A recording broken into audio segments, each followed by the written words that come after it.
มาก่อนเกมแมนยูเฮ้ย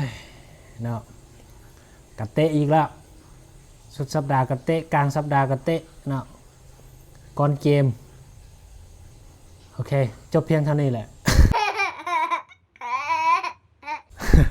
หยอกเนาะเอายังน้อยกับว่าวหน่อยนึงโอเค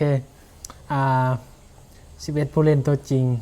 ก็บ่อยากเว้าบ่อยากคาดการณ์แล้วเนาะกูกับซิบ่แม่นโอนาน่าดอกกองหน้ากับบ่แม่นกองหน้าตัวใหม่ดอกไม่ซั่นเมาหั่นแหละ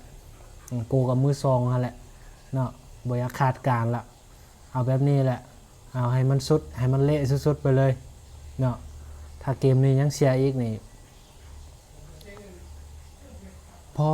กับพ่อ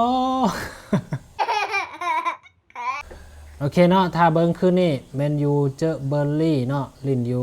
โอลด์แทราฟฟอร์ดนะบ้านของแมนยูเจอเบอร์ลี่เวลา9 โมงเนาะถ้าเบิ้งนำกันว่ามันสิเกิดอย่างขึ้นอีกเนาะซีเสมอบอหรือว่าซีเสียบอนาทีนี้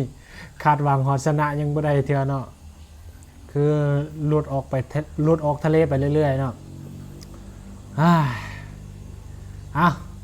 ได้ๆก็ยาเนาะถ้าเบิ่งเชียร์กันต่อไปเอาขอบใจที่ทุกคนที่ติดตามแล้วก็เชียร์แฟนแมนยูนำกันเนาะเอาทำใจ